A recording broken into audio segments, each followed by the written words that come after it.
السلام عليكم ورحمة الله وبركاته. إن الحمد لله نحمده ونستعينه ونستغفره ونؤمن به ونتوكل عليه ونعوذ بالله من شرور أنفسنا ومن سيئات أعمالنا. من يهده الله فلا مضل له ومن يضلل فلا هادي له. وأشهد أن لا إله إلا الله وحده لا شريك له وأشهد أن محمدا عبده ورسوله.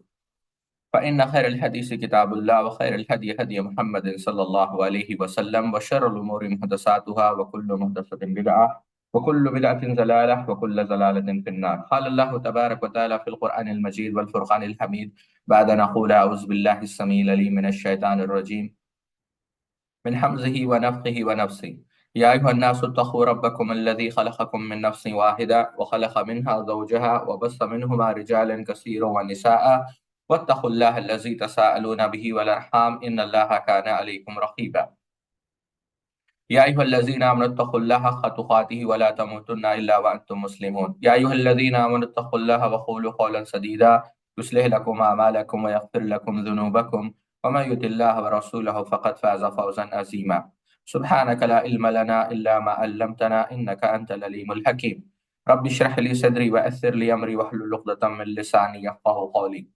الحمد لله خالق الوجود من العدم الذي علم بالقلم علم الإنسان ما لم يعلم.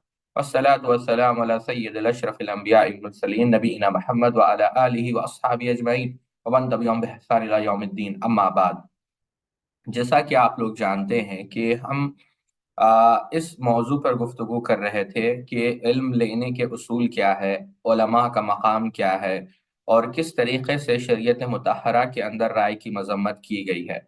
تو آج ہم بنیادی طور پر، جیسا کہ کل ہم نے صحابہ رضوان اللہ تعالی مجمعین کے واقعات سے سمجھا کہ صحابہ رضوان اللہ تعالی مجمعین رائے سے کس طریقے سے نفرت کرتے تھے، اور تعویلات سے پچھلے دو درسوں کے اندر خاص کر ہم نے یہ سمجھا کہ تعویلات سے کتنا نقصان ہوا ہے۔ اب یہاں پر اور دو باتیں جو سمجھنے لائق ہے وہ یہ ہے کہ ایک تو ہے تحقیق اور دوسری ہے رائے سے ناپسندگی، یعنی جب نصوص شریعہ آ جائے، یعنی احادیث واضح ہو جائے، تو اہل علم اس چیز سے یا بألفاظ دیگر یہ چیز ہمارے لیے ممنوع ہے کہ اللہ کے رسول صلی اللہ علیہ وسلم کی احادیث یا آثار آنے کے بعد ہم کسی اور طرف جائیں۔ دیکھیے، اس سے قبل کہ میں موضوع کی طرف آگے بڑھوں، دو باتیں جو یاد رکھنی ضروری ہے کہ جو ہم علم حاصل کر رہے ہیں، جو لوگ آپ لوگ وقت کے ساتھ آ رہے ہیں، یعنی وقت دے رہے ہیں مسلسل، یہ کوئی معمولی چیز نہیں۔ میں نے پہلے بھی کہی ہے، پہلے بھی میں یہ بات کہہ چکا ہوں اور ابھی بھی یہ میں بات کہہ رہا ہوں کہ یہ کافی مشکل ہے۔ لیکن ایک بات یہاں پر یاد رکھیں، سبحان اللہ،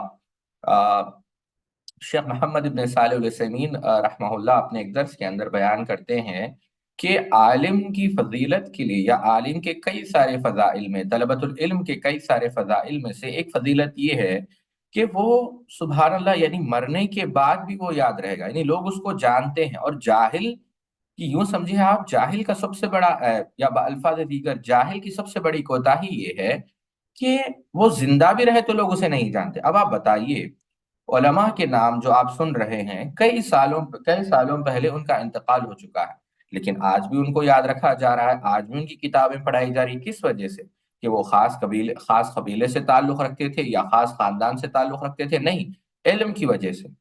تو علم بہت بڑی نعمت ہے، سبحان اللہ۔ امام سمعانی، امام ابن جمع رحمہ اللہ، ان کی ایک کتاب ہے علم سے متعلق، تذکرۃ السامی، اس کے اندر لکھتے ہیں ابو الاسود رحمہ اللہ کا قول کہ بے شک علماء سب سے زیادہ اکرم لوگ، یعنی سب سے زیادہ عزت کے حقدار اور سب سے زیادہ عزت کیے جانے والی یہ جماعت ہے۔ کیوں؟ کیونکہ لوگوں پر حکومت سلاطین، امراء، بادشاہ کرتے ہیں، لیکن علماء پر لیکن ان لوگوں پر بھی حکومت کون کرتے ہیں؟ علماء کرتے ہیں۔ اور آپ دیکھیں آج بھی بات سمجھانے کے لیے، اگر آپ کسی بھی گورنمنٹ کو دیکھیں، چاہے وہ ڈیموکریسی ہو یا منارکی ہو، بہرحال اب وہ ہمارا موضوع نہیں کہ کون سی گورنمنٹ شرعی اعتبار سے درست ہے، لیکن آپ دیکھیں تو اب ڈیموکریسی دیکھ لیں آپ، آئی اے ایس سب سے زیادہ قریب ہوتے ہیں۔ کیوں؟ پالیسیز پورے وہی بناتے ہیں۔ منارکی دیکھ لیں آپ، باضابطہ وزراء علماء ہوتے ہیں جو وہاں کے سلاطین کو مشورہ دیتے ہیں۔ تو علم بہت بڑی نعمت ہے، اور جو آپ لوگ حاصل کر رہے ہیں، اللہ رب العزت سے دعا کریں کہ اللہ رب العزت ہمارے لیے بھی، آپ کے لیے بھی یہ علم نفع مند بنائے، نفع بخش بنائے۔ بارک اللہ فیکم۔ بات یہ عرض کر رہا تھا میرے ساتھیوں کہ رائے سے کس سخت طریقے سے یعنی ناپسند کیا گیا ہے، یعنی اس سے جو ہے گریز کیا گیا ہے کہ رائے ہم داخل نہ کریں۔ کیوں ساتھیوں؟ دیکھیے، پہلی چیز، اگر ہم واقعات کی روشنی میں جو بیان کریں گے اور بنیادی طور پہ دو چیزیں آپ کو سمجھائیں گے کہ صحابہ کس طریقے سے تحقیق کیا کرتے تھے اور رائے اپنی داخل نہیں کرتے تھے بلکہ ناپسند کرتے تھے، اور اللہ کے رسول صلی اللہ علیہ وسلم کی احادیث آنے پہ فوری طور پر خاموش ہو جاتے تھے۔ یہ دو باتیں اگر آپ سمجھیں، یہاں پر ایک تیسری بات بھی میں بتانا چاہوں گا جو غور طلب ہے کہ تحقیق کن لوگوں کے لیے ہے۔ بات سمجھیں، تحقیق طلبۃ العلم کے لیے ہے، علماء کے لیے ہے، جاہل کے لیے نہیں، عوامی کے لیے نہیں۔ جو شخص عام ہے، مثال کے طور پر ہو سکتا ہے کہ آپ کے اور ہمارے گھر میں بعض ایسے خواتین ہو یا بعض ایسے بزرگ ہو یا بعض ہمارے رشتہ دار ہو جو تحقیق نہیں کرتے، مسلمان ہیں الحمدللہ، ان کا عقیدہ درست ہے، 5 وقت نماز پڑھتے ہیں۔ انہیں کیا چاہیے؟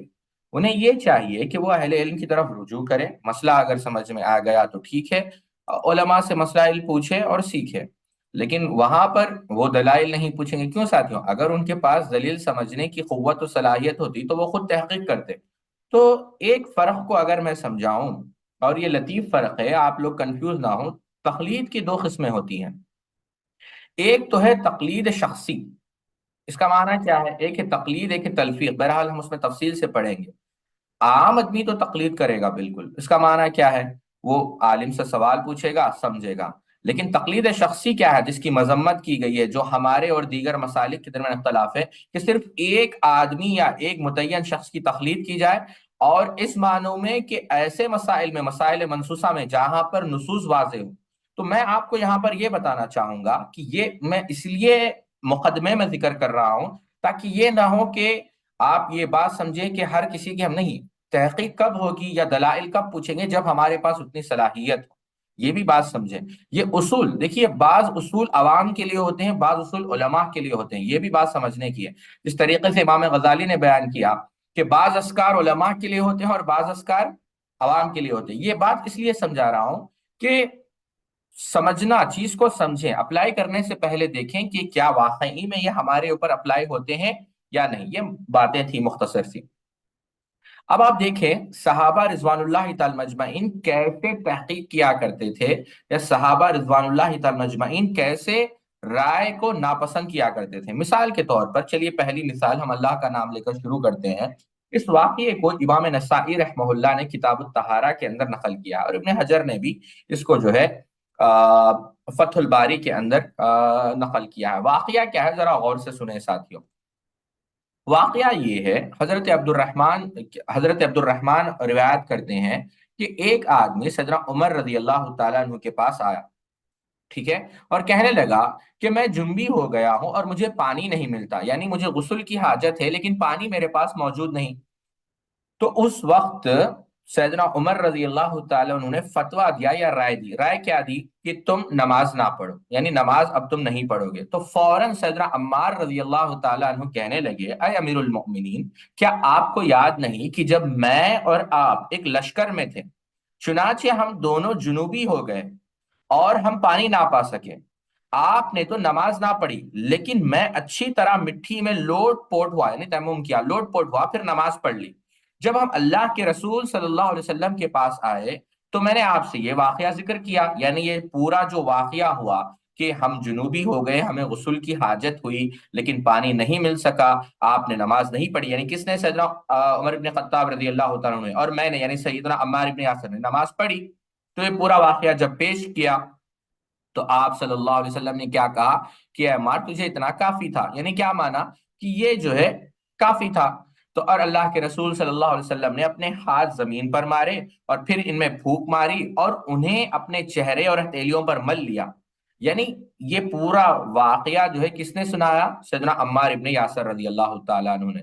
تو اس وقت سیدنا عمر رضی اللہ عنہ فرمایا، ہم تمہیں اس چیز کا ذمہ دار بناتے ہیں جس کے تم ذمہ دار بنے ہو، یعنی جو تم دعویٰ کر رہے ہو۔ تو شعبہ نے کہا، تو بہرحال یہ بات کس نے؟ سیدنا عمار ابن یاسر رضی اللہ تعالیٰ عنہ نے سیدنا عمر رضی اللہ تعالیٰ عنہ کو بیان کی۔ تو فوراً اس وقت سبحان اللہ تو سیدنا عمر رضی اللہ عنہ کے یہ الفاظ سنن نسائی میں نہیں ہے، دیگر روایتوں میں ہے۔ سیدنا عمر رضی اللہ عنہ نے کیا کہا، ٹھیک ہے لیکن عمار اللہ سے ڈرو، کیونکہ تم اللہ کے رسول صلی اللہ علیہ وسلم کی طرف ایک واقعہ منسوب کر رہے ہو۔ اس کا مطلب کیا، سیدنا عمر کو یاد نہیں تھا۔ تو اس وقت سیدنا عمار نے کہا کہ اگر آپ چاہتے ہیں تو میں گفتگو نہیں کروں گا، یعنی میرے پاس علم تھا، مجھے یاد ہے، اسی لیے تو میں بیان کر رہا ہوں، اب یہ آپ کی مرضی ہے، اگر آپ کہیں تو ہم بیان کریں گے اور اگر آپ کہیں تو ہم رک جائیں گے۔ تو فوراً سے نہیں نہیں، آپ جو کہہ رہے ہیں ہم اس کو تسلیم کرتے ہیں۔ سبحان اللہ، یعنی آپ دیکھیں ایک رائے آئی ہے، پھر سیدنا عمر نے کہا کہ ٹھیک ہے تم ذمہ داری لے رہے ہو کہ یہ واقعہ ہوا ہے، حالانکہ مجھے تو یاد نہیں، اگر تم کہہ رہے ہو تو کہا ہاں بالکل ذمہ داری لے رہے ہیں۔ تو فوراً سیدنا عمر رضی اللہ تعالیٰ نے کہا کہ ہاں ہم رجوع، یعنی الفاظ دیگر ہم بات مان رہے ہیں، اس کا مطلب کیا ہے کہ ہم رجوع کر رہے ہیں۔ اس سے کیا بات پتا چلی ساتھیوں کہ رائے، اب یہاں پر ایک بات میں آپ کو بتانا چاہوں گا کہ سیدنا عمر رضی اللہ تعالیٰ اڑے نہیں رہے، جب فوری علم آ گیا اور نص واضح ہو گئی تو آپ نے اپنے اس موقف سے رجوع کر لیا۔ یہی بات ایک دوسرے واقعے میں بھی عورتوں کے متعلق بھی آپ سمجھیں، ایک طویل روایت ہے صحیح مسلم کے اندر اور بڑی روایت ہے، ظاہر سی بات ہے اس کو کئی مجالس میں سمجھانا پڑے گا، اور وہ امام مسلم رحمہ اللہ نے اپنی کتاب کتاب الحج کے اندر بیان کی، اور وہ 19ویں کتاب ہے یعنی کتاب الحج، اور اس کے اندر ایک باب ہے حدیث جابر اسے کہتے ہیں، بڑی معروف حدیث، تفصیل سے اس پوری حدیث کے اندر اللہ کے رسول صلی اللہ علیہ وسلم کے حج کا مبین، یعنی وہ سمجھے مدلل اور مفصل انداز میں بیان کیا گیا۔ اس کا ایک ٹکڑا میں آپ کو بیان کرتا ہوں، ذرا آپ غور سے سنیں۔ امام مسلم رحمہ اللہ اپنی صحیح کے اندر بیان کرتے ہیں کہ حضرت علی رضی اللہ تعالیٰ عنہ یمن سے اللہ کے رسول صلی اللہ علیہ وسلم کی قربانیوں کی اونٹنیاں لے کر آئے۔ تو جب لے کر آئے تو آپ نے ایک عجیب منظر دیکھا اپنے گھر کے اندر۔ سیدنا علی رضی اللہ عنہ خود کہتے ہیں کہ میں جب اپنے گھر کے اندر داخل ہوا تو سیدنا فاطمہ رضی، جو آپ کے یعنی آپ کے جو اہلیات ہیں، سیدۃ النساء الجنہ فاطمہ الزہرا رضی اللہ تعالیٰ، انہوں نے حضرت فاطمہ رضی اللہ عنہ دیکھا کہ وہ ان لوگوں میں سے تھے جو احرام سے فارغ ہو چکے تھے، یعنی احرام کو انہوں نے نکال دیا، رنگین کپڑے پہن لیے تھے اور سرما لگایا ہوا تھا۔ تو یعنی یہ دیکھ کر سیدنا علی رضی اللہ تعالیٰ عنہ کو یہ نادرست قرار دیا، یعنی وہ ناراض ہو گئے تھوڑے سے۔ انہوں نے جواب دیا کہ میرے، یعنی کس نے جواب دیا، یعنی فاطمہ رضی اللہ تعالیٰ عنہ جواب دے رہی ہیں اب۔ انہوں نے جواب دیا فوری طور پر، یعنی دیکھا ناراضگی دیکھی اپنے شوہر کی، امیر المؤمنین سیدنا علی بن ابی طالب رضی اللہ تعالیٰ عنہ کی، تو اور انہوں نے کہا کہ میرے والد گرامی کون، اللہ کے رسول صلی اللہ علیہ وسلم مجھے ایسا کرنے کا حکم دیا ہے تو اس لیے میں نے ایسا کیا ہے۔ حضرت علی رضی اللہ تعالیٰ عنہ عراق میں کہا کرتے تھے، یعنی روایت آگے بڑھتی ہے کہ اللہ کے رسول صلی اللہ علیہ وسلم کے پاس کام کی وجہ سے جو سیدنا فاطمہ رضی اللہ عنہ کیا تھا، یعنی جو ابھی تفصیل گزری ہے، آپ صلی اللہ علیہ وسلم کے خلاف ابھارنے کے لیے گیا اور اللہ کے رسول صلی اللہ علیہ وسلم اس بات کے متعلق پوچھنے کے لیے جنہوں نے آپ کے بارے میں کہی تھی، کہ ظاہر سی بات میں تحقیق کرنے کے لیے پہنچا کہ یہ کہہ رہے ہیں کہ اللہ کے رسول نے حکم دیا، تو میں اللہ کے رسول صلی اللہ علیہ وسلم کے پاس پہنچا۔ تو اس وقت اللہ کے رسول صلی اللہ علیہ وسلم یہ بتایا پورا واقعہ، تو جو اعتراض سیدنا علی نے کیا تھا، تو اللہ کے رسول صلی اللہ علیہ وسلم نے کیا کہا، سبحان اللہ، کہ فاطمہ رضی اللہ عنہ نے سچ کہا ہے، اس نے بالکل سچ کہا ہے، سبحان اللہ۔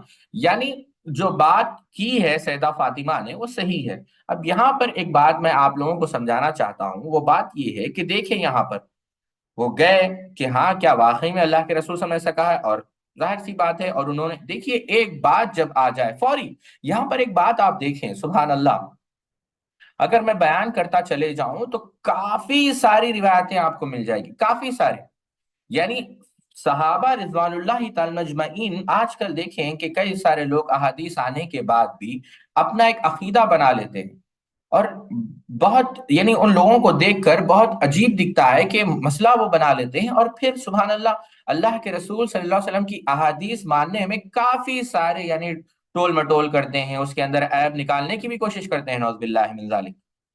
لیکن صحابہ کا معاملہ بالکل برخلاف تھا، جب اللہ کے رسول صلی اللہ علیہ وسلم کی احادیث آ جائے وہ واضح طور پر جو ہے اس کو مان لیتے تھے بلا کسی چو چرا کے، یعنی کچھ سوال ہی نہیں۔ امام ذہبی سیر اعلام النبلاء کے اندر اگرچہ اس کی سند پر کچھ کلام ہے، اور یہی واقعہ عبداللہ ابن مسعود رضی اللہ عنہ کے بھی متعلق ہے کہ جب عبداللہ ابن رواحہ رضی اللہ تعالیٰ عنہ چل رہے تھے اور اللہ کے رسول صلی اللہ علیہ وسلم خطبہ دے رہے تھے ممبر پر بیٹھے ہوئے، تو آپ نے اجلس یعنی بیٹھنے کا حکم دیا، تو وہ وہاں پر بیٹھے تھے، اب کس کو حکم دیا وہ پتا نہیں، آپ سمجھ رہے ہیں بات، کسی اور کو، لوگوں کو حکم دیا، ان لوگوں کو جو مسجد کے باہر تھے ان کو نہیں، لیکن وہ فوراً بیٹھ گئے۔ یعنی بعض روایتوں میں تو یہاں تک آتا ہے کہ ایک پیر اندر تھا، ایک پیر باہر تھا، تو وہ بیٹھ گئے۔ سبحان اللہ! یعنی پھر جب دیکھا گیا تو کہا کہ تم کو تو نہیں کہا گیا، یعنی اب شاعر کے انداز میں کہا جائے تو درد مندوں کو نہ پوچھ کہاں بیٹھ گئے، ان کی محفل میں غنیمت ہے جہاں بیٹھ گئے، ہے غرض دید کام تکلف سے نہیں، خواہ ادھر بیٹھ گئے یا خواہ ادھر بیٹھ گئے۔ یعنی محض بس اللہ کے رسول صلی اللہ علیہ وسلم کی بات آ جائے، قل ان کنتم تحبون اللہ فاتبعونی یحببکم اللہ ویغفر لکم ذنوبکم اللہ غفور الرحیم۔ علامہ ابراہیم میر سیال کوٹی رحمہ اللہ کہتے ہیں کہ واحد خاصہ ہے یغفر لکم، کہ اللہ کے رسول صلی اللہ علیہ وسلم کی اتباع کی وجہ سے پورے گناہ اللہ رب العزت معاف کرتا ہے۔ یہ دوسرے انبیاء کے ساتھ خاص نہیں۔ آپ دیکھیں نوح علیہ السلام کا اتباع کا جب ذکر آیا، بہرحال یہ ایک تفسیری نقطہ ہے جس کو ہم کبھی اور مجلس میں تفصیل سے بیان کریں گے۔ تو اس طریقے سے صحابہ رضوان اللہ تعالی مجمعین اللہ کے رسول صلی اللہ علیہ وسلم کی اتباع کیا کرتے تھے۔ بلکہ ایک اور واقعہ بات سمجھانے کے لیے، مثال کے طور پر امام ابو داؤد رحمۃ اللہ علیہ نے بھی اس کو نقل کیا ہے۔ اس سے قبل ایک اور واقعہ، ہاں، امام ابو داؤد رحمۃ اللہ علیہ نے اس کو کتاب الادب کے اندر نقل کیا ہے۔ واقعہ کیا ہے؟ عمران بن حسین رضی اللہ عنہ بڑے معروف صحابی ہے، کہتے ہیں کہ اللہ کے رسول صلی اللہ علیہ وسلم نے کیا کہا؟ اللہ کے رسول صلی اللہ علیہ وسلم کہا الحیاء خیر کلہ، یعنی حیا جو ہے، شرم جو ہے، سراسر خیر ہے۔ بشیر ابن کعب نے کہا کہ ہمیں کئی کتابوں میں ملتا ہے کہ بعض حیا اطمینان وقار کی وجہ سے ہوتی ہے اور بعض حیا کمزوری اور بزدلی کی وجہ سے ہوتی ہے۔ اب بات کو غور سے سنیں، سیدنا عمران بن حسین رضی اللہ عنہ نے کیا بیان کی؟ حدیث بیان کی۔ اب جو سامنے بیٹھے ہیں وہ کیا بیان کر رہے ہیں؟ وہ کہتے ہیں کہ ہمیں کئی کتابوں میں ملتا ہے کہ بعض حیا اطمینان اور وقار کی وجہ سے ہوتی ہے اور بعض حیا کمزوری اور بزدلی کی وجہ سے ہوتی ہے، یہ کوئی اور ہی چیز بیان کر رہے ہیں۔ تو سیدنا عمران رضی اللہ تعالی عنہ نے حدیث رسول صلی اللہ علیہ وسلم کو دوبارہ دہرائی، نہیں، دوبارہ حدیث کو پڑھا، تو پھر بشیر نے اپنی بات دہرائی، انہوں نے پھر وہی بات کہی۔ بات کو سمجھے، اپنی بات دہرا دی۔ راوی بیان کرتے ہیں کہ سیدنا عمران رضی اللہ تعالی اس قدر آپ غصے ہوئے کہ آگے ان کی آنکھیں سرخ ہو گئی، یعنی ان کی آنکھ لال ہو گئی، اور بولے کہ میں تجھے، سبحان اللہ، میں تجھے کیا بیان کروں؟ فغضب عمران حتی احمرت عیناہ وقال الا ارانی احدثک عن رسول اللہ صلی اللہ علیہ وحدثک عن رسول اللہ صلی اللہ علیہ وسلم وتحدثنی عن کتابک عن کتبک، کہ میں تمہیں اللہ کے رسول صلی اللہ علیہ وسلم کی حدیث سنا رہا ہوں، تم مجھ سے اپنی کتابوں سے باتیں بتائے جا رہے ہو۔ ہم نے کہا اے ابو نجید بس کیجیے، یعنی انہوں نے کہا کہ آپ رک جائے۔ تو بتانے کا مقصد یہ ہے کہ وہ ناپسند کرتے تھے کہ اللہ کے رسول صلی اللہ علیہ وسلم کی حدیث آنے کے بعد کسی اور چیز کی طرف رجوع کیا جائے۔ کیوں؟ اللہ کے رسول صلی اللہ علیہ وسلم صاحب وحی ہے، یہ بات آپ یاد رکھیں۔ بلکہ مثالیں تک وہ بیان کرنا پسند نہیں کرتے تھے۔ اب میں آپ کو ایک واقعہ بتاتا ہوں۔ اس واقعے کو متعدد محدثین نے نقل کیا ہے۔ مثال کے طور پر امام نے ماجہ رحمہ اللہ نے سنن کے اندر، امام ترمذی رحمہ اللہ نے اپنی سنن کے اندر، اور اسی طریقے سے امام دارقطنی نے نہیں، امام ابن ماجہ اور امام نے ماجہ رحمہ اللہ نے اور امام ترمذی رحمہ اللہ نے اس کو نقل کیا ہے، اور اس کی سند حسن ہے۔ اور امام احمد بن حنبل نے بھی مسند کے اندر، بہرحال مختلف طرق کے ساتھ یہ روایت آئی ہے۔ اب آپ اس کو غور سے سمجھیں کہ یہ روایت کا معنی کیا ہے، یا پھر یہ روایت کو دیکھیں آپ کہ کس احتیاط سے وہ علم حاصل کرتے تھے۔ یعنی احتیاط تو میں نہیں کہوں گا، احتیاط کو ہم بعد میں آئیں گے، وہ تو آپ سمجھ چکے ہیں۔ یعنی اللہ کے رسول صلی اللہ علیہ وسلم کی حدیث آنے کے بعد اب آپ دیکھیں، سیدنا ابو ہریرہ رضی اللہ تعالیٰ عنہ سے روایت ہے کہ اللہ کے رسول صلی اللہ علیہ وسلم نے فرمایا جس چیز میں آگ تبدیلی کر دے اس کے کھانے کی وجہ سے وضو کرو۔ یعنی کیا معنی ساتھیوں؟ کہ جو چیز آگ پر پکی ہو، سبحان اللہ، یعنی جو چیز آگ پر پکائی گئی ہو، یعنی کس پر؟ فائر پر اس کو پکایا گیا ہو، تو اس کے بعد ہمیں کیا کرنا ہے؟ وضو کرنا ہے۔ یہ حدیث ہے۔ سیدنا عبداللہ ابن عباس رضی اللہ عنہ نے فرمایا کیا گرم پانی پی کر اس کی وجہ سے بھی وضو کرو؟ یعنی گرم پانی پی کر بھی؟ تو فوراً سیدنا ابو ہریرہ رضی اللہ تعالیٰ عنہ نے کیا کہا؟ ذرا غور سے سنیں۔ کہتے ہیں جب حدیث انہوں نے بیان کر دی تو انہوں نے اور ایک مسئلہ پوچھا، تو اس وقت سیدنا ابو ہریرہ رضی اللہ عنہ نے کہا یا ابن اخی اذا سمعت رسول اللہ صلی اللہ علیہ وسلم حدیثا فلا تضرب له الامثال، کہ اے میرے بھتیجے کہ جب تم اللہ کے رسول صلی اللہ علیہ وسلم کی حدیث سنو تو مثالیں نہ بیان کرو۔ اب یہاں آپ سمجھ رہے ہیں؟ تو آپ دیکھیں کہ حدیث بیان ہوئی ہے اور عبداللہ ابن عباس نے کچھ اور سوال پوچھا، تو فوراً کیا کہا کہ تم جو ہے مثالیں بیان نہ کرو۔ اللہ اکبر! اب آپ لوگ دوسری طرف نہ جائیں، اصل میں یہ کیونکہ ضمناً آیا ہے اسی وجہ سے سبحان اللہ علماء حدیث کو، علماء جیسا میں نے کہا کہ علماء کی طرف رجوع کرنا کیوں ہے ساتھیوں؟ اب آپ لوگ سمجھ رہے ہوں گے ارے کیا آپ وضو کرنا، دیکھیے یہ الگ مسئلہ ہے۔ وہ حدیث جو ہم نے آپ کے سامنے بھی بیان کی ہے کہ جو بھی آگ پر پکتا ہے اس کے بعد وضو کرنا ہے، وہ منسوخ ہو چکی ہے۔ سمجھ رہے ہیں؟ جس طرح قرآن مجید کی آیتوں کے اندر ناسخ اور منسوخ ہوتا ہے، اسی طریقے سے احادیث کے اندر بھی ناسخ و منسوخ ہوتا ہے۔ یعنی بعض رولنگز ایسے ہوتے ہیں جو پہلے تو تھے لیکن بعد میں وہ منسوخ ہو گئے۔ اس کی آسان مثال قبلہ کو آپ لے لیں، ٹھیک ہے؟ پہلے قبلہ کیا تھا؟ بیت المقدس، بعد میں قبلہ منسوخ ہو چکا ہے۔ اب یہی بات میں آپ کو سمجھا رہا ہوں، اور بات کو غور سے سمجھے ساتھیوں، کہ اب یہ جو نقطہ ہے، ابھی آپ کیا کہیں گے اگر کوئی شخص یہ حدیث کو پڑھ لے اور کہے کہ ابھی بھائی آپ چکن کھائیں، اب ہر چیز آگ ہی پہ تو پکتی ہے، اب کہے کہ وضو کرنا ہے، نہیں، وہ حدیث منسوخ ہو چکی ہے۔ تو یہ منسوخ، یہی وجہ ہے امام ابو خیثمہ رحمۃ اللہ علیہ سیدنا علی رضی اللہ عنہ کا واقعہ کتاب العلم کے اندر نقل کرتے ہیں کہ آپ نے ایک شخص کو دیکھا جو گفتگو کر رہا تھا، دلائل دے رہا تھا، لوگوں کو واعظ و نصیحت کر رہا تھا، تو آپ نے پوچھا کہ کیا تم جانتے ہو تعارف، یعنی تم جانتے ہو، معرفت ہے تمہیں ناسخ اور منسوخ کی؟ تو کہتے ہیں کہ نہیں ہے۔ تو کہا ہلکتا و ہلکتا، کہ تم بھی گمراہ ہو جاؤ گے اور ان کو بھی گمراہ کرو گے۔ تو جس طرح، یہاں پر ایک بات یاد رکھیے، دوسری بات بھی میں عرض کرنا چاہوں گا، جس طرح قرآن مجید کے اندر اسباب نزول ہے، اسی طریقے سے حدیث کے اندر بھی اسباب ورود ہے۔ اللہ اکبر! یہی وجہ ہے شیخ غلام مصطفیٰ دہرمان پوری بہت بڑے عالم دین ہے، بلکہ اپنے وقت کے وہ محقق سمجھے جاتے ہیں، کہتے ہیں کہ اگر انہیں نوح علیہ الصلاۃ والسلام کی بھی عمر دی جائے اور کہا جائے کہ صرف ایک نصیحت کرنا ہے، تو ایک نصیحت کیا کریں گے؟ علماء سے چمٹ جاؤ، علماء سے رابطہ رکھو، علماء سے سیکھو، کیونکہ اب ظاہر سی بات ہے، سمجھے آپ؟ تو یہ بہرحال یہ دوسری طرف میں آ گیا۔ تو بتانا مقصد یہ ہے ساتھیوں کہ اللہ کے رسول صلی اللہ علیہ وسلم کی جب حدیث آ جائے تو مثالیں ہم بیان نہ کریں، یہ اصل بتانا مقصد یہ ہے۔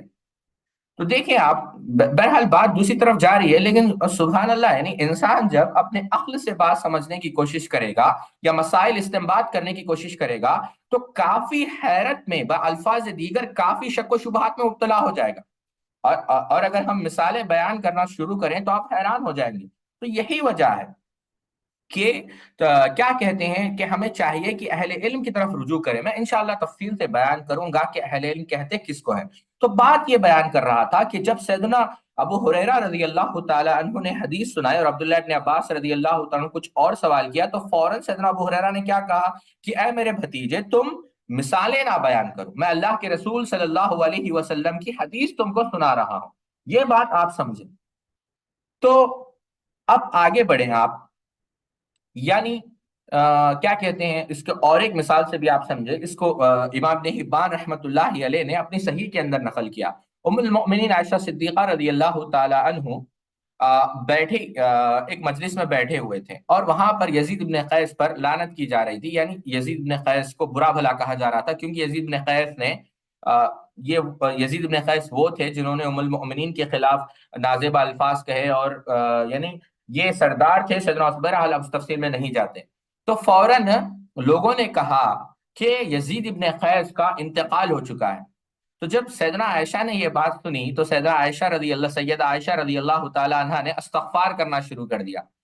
تو لوگوں نے کہا کہ ابھی تو آپ اس پہ تنقید کر رہے تھے اور ابھی آپ استغفار کر رہے ہیں۔ تو ام المؤمنین عائشہ رضی اللہ عنہ نے کہا کہ اللہ کے رسول صلی اللہ علیہ وسلم نے کیا کہا؟ آپ نے حدیث سنائی کہ اللہ کے رسول صلی اللہ علیہ وسلم نے کہا لا تسبوا الاموات فانهم افضوا الى ما قدموا، کہ تم مردوں کو برا بھلا مت کہو، جو کچھ بھی، یعنی ان کو جزا مل گئی ہے، جو کچھ بھی انہیں آگے پہنچایا، یعنی اب ان کو اعمال کے ذمہ دار ہو چکے ہیں، لیکن اب مر چکے ہیں، تو اب ان کو ہم برا بھلا نہیں کہیں گے۔ مجھے پتا، اس کا معنی کیا ہے کہ انہیں پتا نہیں تھا۔ اب آپ دیکھیں، جیسا ہی انہیں علم ہوا کہ وہ مر چکے ہیں تو فوراً حدیث یاد آ گئی اور حدیث پر عمل کرنا شروع کر دیا۔ سبحان اللہ! یعنی رائے کا دخل نہیں۔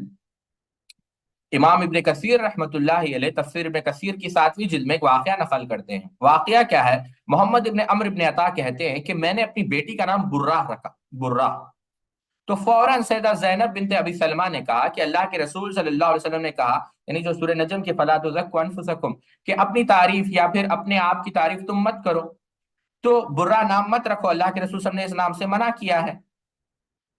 تو ہم نے پوچھا کہ ٹھیک ہے پھر کیا نام رکھے؟ تو کہا زینب رکھو، تو فوراً زینب رکھ دیا گیا۔ سبحان اللہ! یعنی دیکھیں آپ کہ جب اپنی خواہشات کی ہم پیروی نہ کریں، جب اللہ کے رسول صلی اللہ علیہ وسلم نے جو بات بیان کر دی ہے وہ واضح ہو جائے۔ عبداللہ ابن مغفل رضی اللہ تعالیٰ عنہ کے ایک رشتہ دار تھے، عبداللہ ابن مغفل صحابی، عبداللہ ابن مغفل رضی اللہ تعالیٰ عنہ، تو وہ کچھ ایسا کام کر رہے تھے، یعنی یوں سمجھے پتھر پھینک رہے تھے، بہرحال کچھ ایسا کام کر رہے تھے جس سے اللہ کے رسول صلی اللہ علیہ وسلم نے منع کیا ہے۔ عبداللہ ابن مغفل رضی اللہ تعالیٰ عنہ نے کہا کہ اللہ کے رسول نے سے منع کیا، پھر بھی وہ کرتے رہے۔ اس وقت کہا کہ میں نے اللہ کے رسول صلی اللہ علیہ وسلم نے حدیث تم کے سامنے سنائی ہے، اس کے باوجود بھی تم کر رہے ہو، جاؤ میں دوبارہ تم سے گفتگو نہیں کرتا، دوبارہ تم سے بات نہیں کرتا۔ اس واقعے کو آپ اٹھا کر دیکھیں، امام مسلم نے بھی، امام بخاری نے بھی، بہت سارے محدثین نے اس واقعے کو نقل کیا ہے۔ تو بات دوسری طرف نہ چلی جائے، بات یہ میں عرض کر رہا تھا ساتھیوں کہ جو علم ہے، یعنی اس کے اندر رائے کا کوئی دخل نہیں، یعنی رائے انسان جب یہ دیکھیں کہ جو وہ بات بیان کر رہا ہے کیا وہ مدلل ہے یا نہیں ہے۔ اور ایک واقعہ آپ سمجھو، اور ایسے کئی سارے واقعات ہیں۔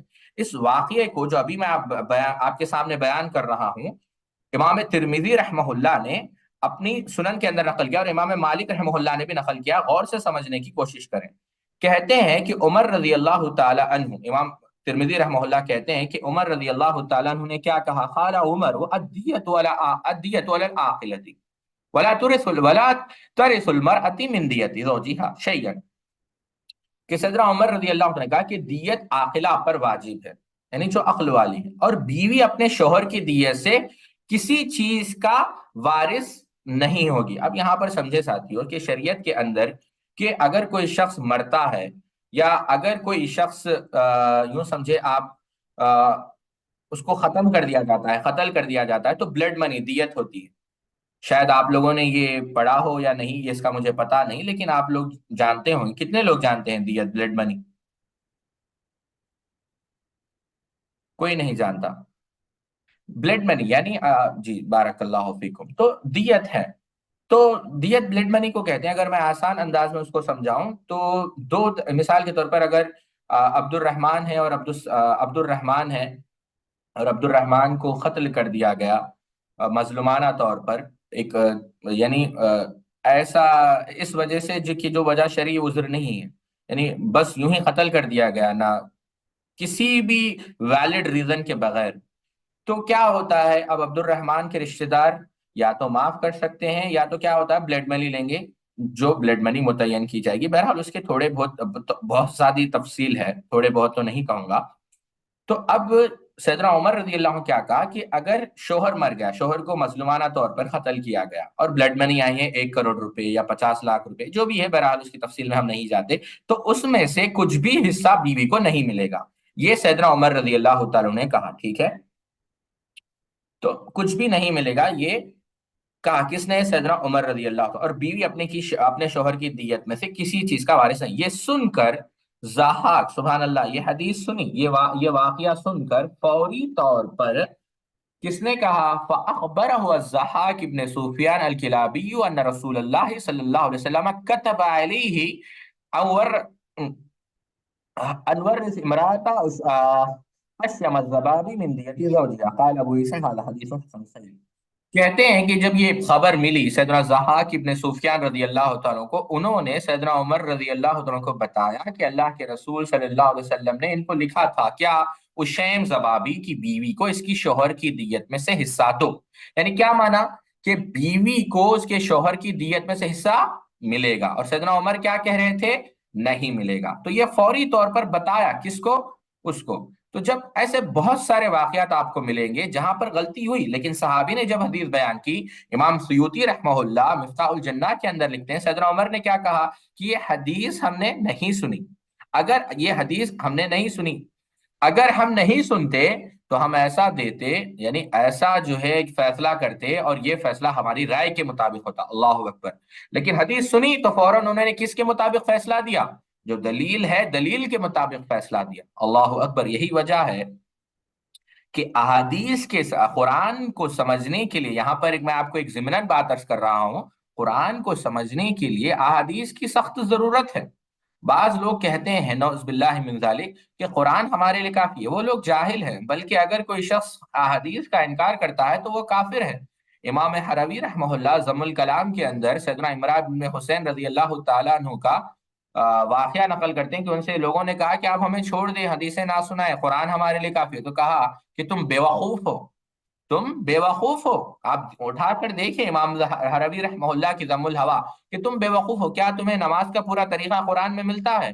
کیا روزہ رکھنے کا، یہ ہمارے الفاظ نہیں، یہ سیدنا عمران ابن حسین رضی اللہ تعالیٰ عنہ کے الفاظ ہے، کیا تمہیں روزہ رکھنے کا پورا طریقہ اس میں معلوم ہے؟ تو یہ کیسے، یہ سنت ہمیں بتاتی ہے، سبحان اللہ۔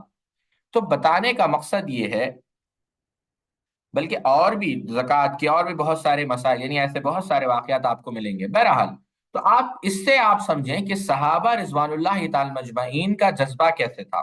بلکہ یہاں پر ایک دوسری بات آپ نے دیکھا کہ رائے کو داخل نہیں کرتے تھے نصوص آنے کے بعد، اور دوسری بات یہ بھی ضروری ہے کہ وہ تحقیق کیا کرتے تھے۔ ایسا نہیں ہے کہ ہر بات کو محض مان لی۔ اب میں آپ کو چند مثالیں دیتا ہوں اور آپ ان مثالوں کو غور سے سمجھیں۔ میں پہلا واقعہ انہی کا بتاؤں گا، سیدنا عمر ابن خطاب رضی اللہ تعالی عنہ کا۔ آپ سیدنا عمر ابن خطاب رضی اللہ تعالی عنہ کا واقعہ اٹھا کر دیکھیں، اور یہ واقعہ آپ کو صحیح بخاری میں ملے گا، کتاب الاستئذان یعنی جو پرمیشنز کا ہے اس کے اندر ملے گا، اور آپ اس کو تفصیل سے پڑھیں۔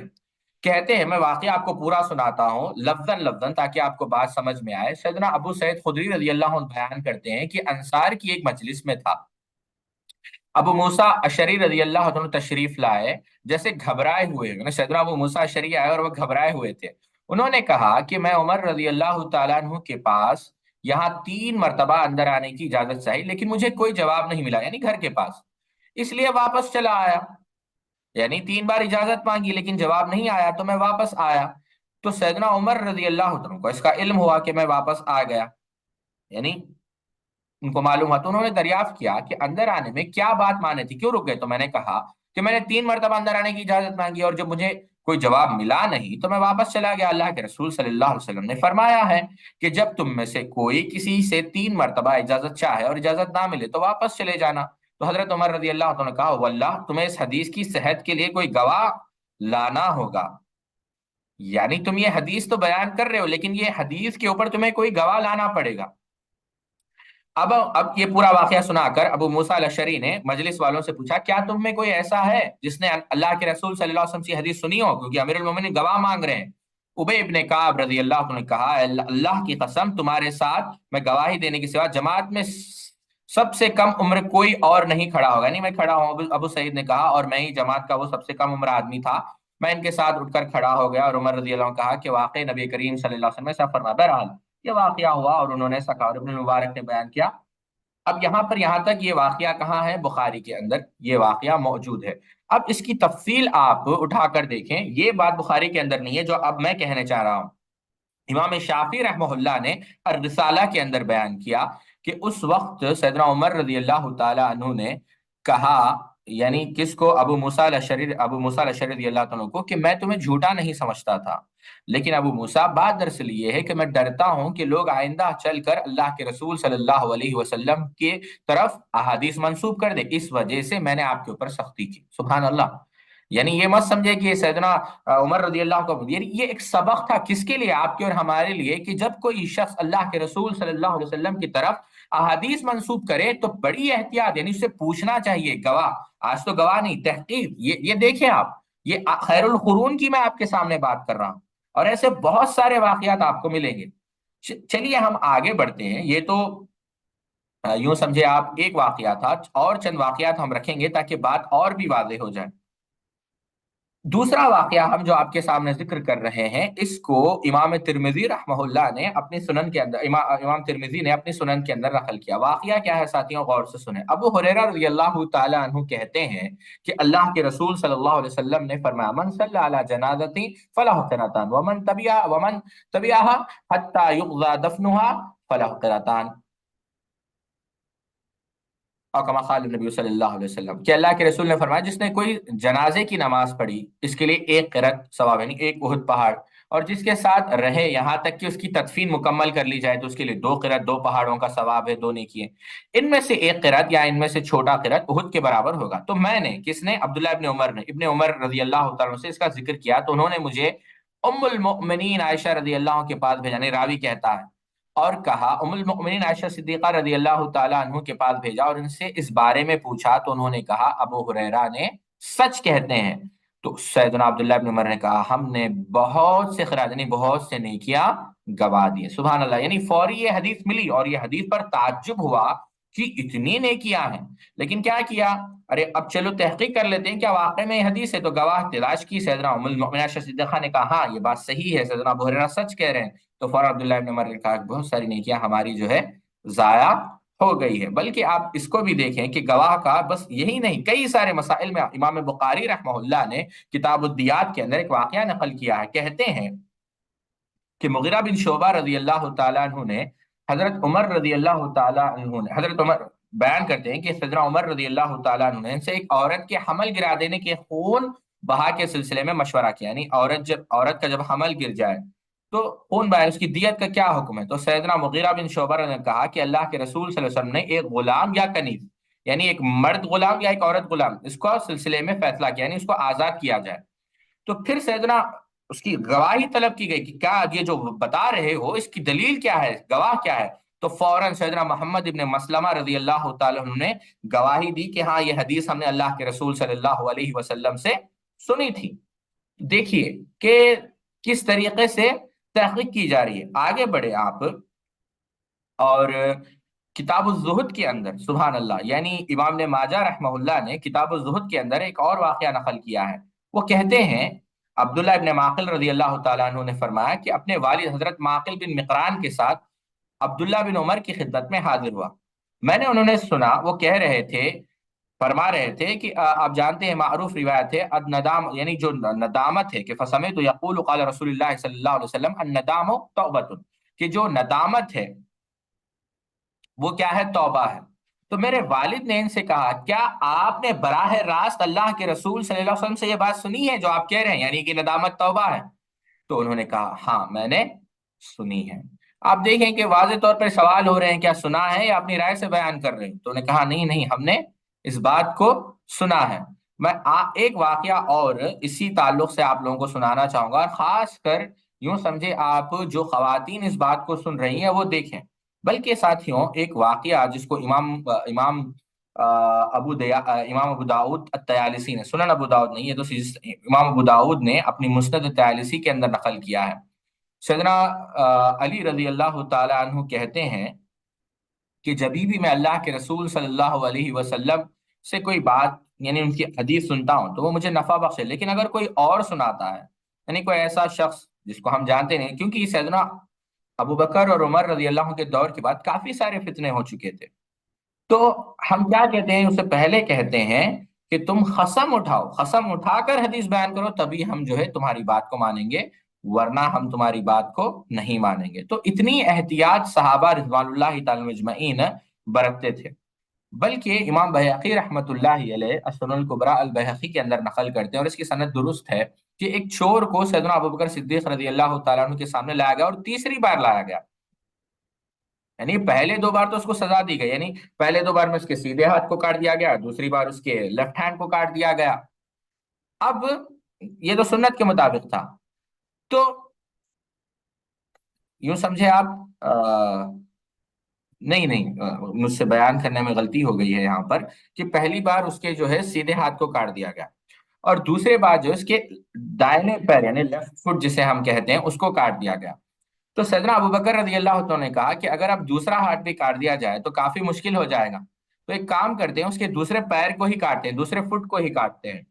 تو اس وقت سیدنا عمر رضی اللہ عنہ نے اعتراض کیا اور کہا کہ والذی نفسی بیدیہ, کہ اس ذات کی قسم جس کے قبضے قدرت میں میری جان ہے, اے ابو بکر اے امیر المومنین, اس کے دوسرے ہاتھ کو ہی کاٹنا ہوگا.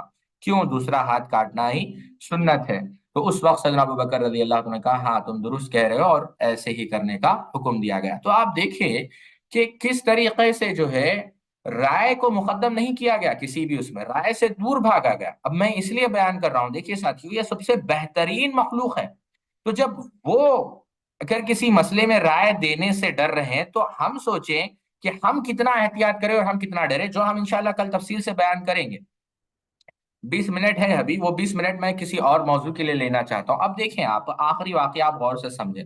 اس واقعے کو بھی امام بخاری رحمہ اللہ نے کتاب اللباس کے اندر اپنی صحیح کے اندر نقل کیا. سیدنا علقمہ کہتے ہیں کہ عبداللہ ابن مسعود رضی اللہ تعالیٰ عنہ نے خوبصورتی کے لیے گودنے والی، چہرے کے بال اکھاڑنے والیوں اور سامنے کے دانتوں کے درمیان کشادگی پیدا کرنے والی، یعنی یہ جو لڑکیاں کرتی ہے یا جو بعض خواتین کرتی ہے، جو اللہ کی پیدائش میں تبدیلی کرتی ہے، ان سب پر لعنت بھیجی، یعنی اللہ ان پر سب پر لعنت بھیجی۔ تو یعقوب نے کہا کہ یہ کیا بات ہوئی؟ عبداللہ ابن مسعود رضی اللہ تعالیٰ عنہ نے کہا آخر میں کیوں نہ ان پر لعنت بھیجوں جس پر اللہ کے رسول صلی اللہ علیہ وسلم نے لعنت بھیجی اور کتاب اللہ میں اس پر لعنت موجود ہے۔ آپ سمجھ رہے ہیں بات کہ یہ اعمال کرنے والی خواتین پر لعنت ہے، تو یہ کیا بات ہوئی؟ ایک خاتون یعقوب پوچھ رہی ہے یہ بات، تو کہا کیوں لعنت میں نہ بھیجوں جب اللہ کے رسول صلی اللہ علیہ وسلم نے لعنت بھیجی اور کتاب اللہ قرآن مجید کے اندر اس پہ لعنت موجود ہے۔ اب دیکھیں آپ، یہاں تک آپ بس سمجھ گئے۔ اب آپ دیکھیں کیوں لعنت بھیجوں، اللہ کے رسول نے لعنت بھیجی اور کتاب اللہ میں اس پہ لعنت۔ یعقوب نے کہا کہ اللہ کی قسم میں نے پورا قرآن مجید پڑھ ڈالا اور کہیں بھی ایسی کوئی آیت مجھے نہیں ملی۔ اللہ اکبر! درس دینے والے عبداللہ ابن مسعود رضی اللہ تعالیٰ عنہ جو بہت بڑے عالم دین ہیں قرآن مجید کے، بلکہ آپ کی علم یعنی علماء صحابہ میں آپ کا شمار ہوتا ہے، فقہاء میں، روایات بھی آپ سے مروی ہے، تفسیر کے اندر بھی آپ کا مقام ہے، فقہ کے اندر بھی آپ کا مقام ہے، تو فقی بھی ہے، محدث بھی ہے، مجتہد بھی ہے، مفسر بھی ہے، لیکن یعقوب کہتی ہے آپ نے کہا کہ لعنت کتاب اللہ کے اندر موجود ہے، میں نے پورا قرآن پڑھ ڈالا لیکن موجود نہیں، کہاں ہے؟ تو یعقوب نے جب یہ اعتراض کیا، یہ سوال کیا، تو عبداللہ ابن مسعود رضی اللہ تعالیٰ نے کہا اللہ کی قسم اگر تم نے پڑھا ہوتا تو تمہیں ضرور مل جاتا، کیا تم نے قرآن مجید کی آیت نہیں پڑھی وما آتاکم الرسول فخذوہ وما نہاکم عنہ فانتہوا، یعنی اللہ کے رسول صلی اللہ علیہ وسلم جو دے دے وہ لے لو، یعنی گویا کیا مانا؟ صحابہ کا یہ عقیدہ تھا کہ جو اللہ رب العزت نے جس چیز کا حکم دیا ہے، اللہ رب العزت نے جس چیز کی تعلیم، یعنی اللہ من یطیع الرسول فقد اطاع اللہ، جس نے اطاعت اللہ کے رسول صلی اللہ علیہ وسلم کی گویا اس نے کس کی اطاعت کی؟ اللہ کی اطاعت کی۔ سبحان اللہ! تو بات یہ سمجھ میں آئی کہ کس طریقے سے وہ لوگ، دو چیزیں آپ کو آج سمجھنی ہے ساتھیوں۔ پہلی چیز کہ کس طریقے سے وہ رائے کو مقدم نہیں رکھتے تھے، نصوص کو مقدم رکھتے تھے صحابہ، اور دوسری چیز ساتھیوں کہ دلائل ڈھونڈنا اور تحقیقات کرنا یہ بڑی اہم چیز ہے۔ اور تیسری چیز جو میں آپ کو سمجھانا چاہوں گا، جب صحابہ کے اجتہادات یا صحابہ کے آراء بسا اوقات غلط ہو سکتے ہیں اور انہوں نے رجوع بھی کیا کیونکہ جان بوجھ کر کسی نے نہیں کیا، تو جب ان سے اختلاف کیا گیا ہے دلیل کی بنیاد پر تو اختلاف کیا جا سکتا ہے، اور اختلاف کرنا کوئی بری چیز نہیں ہے، لیکن بشرطے کہ دلائل ہو۔ یہاں پر ایک بات ہو سکتا ہے کہ میں آپ لوگوں کو دکھ نہیں رہا ہوں کیونکہ انٹرنیٹ کا کنیکشن اتنا کمزور، اتنا طاقتور یا پھر سب اسٹرانگ کنیکشن نہیں ہے، لیکن یہاں پر ایک بات جو میں آپ کو ضمناً عرض کرنا چاہوں گا۔ آواز آ رہی ہے میری آپ لوگوں کو یا آواز بھی نہیں آ رہی ہے؟ جی بارک اللہ فیکم۔ تو اور ایک بات جو میں اس درس میں رکھنا چاہوں گا اور جو کافی اہم ہے، یعنی یوں سمجھے آپ جو ہمارے موضوع سے متعلق ہے، جیسا میں نے پچھلے درس میں بھی کہا تھا کہ شیخ صالح آل شیخ نے بہت اہم نکات بیان کیے ہیں کہ اہل علم کو سوال کیسے کیے جائے، کیونکہ کافی سارے سوال آ رہے ہیں۔ تو یہاں پر ایک بات میں آپ لوگوں کو یہ بھی بتانا چاہوں گا کہ سوال کس طریقے سے کرنا چاہیے۔ تو دو باتیں تو میں نے ضمناً عرض کر دی، جو دو باتیں تو میں نے بیان کر دی، تیسری بات جو آج کے درس میں، کیونکہ 17 منٹ باقی ہے، میں آپ لوگوں کو سمجھانا چاہوں گا اور آپ لوگ غور سے سمجھیں کہ علماء کرام یا اہل علم سے سوال پوچھنے کے آداب کیا ہے۔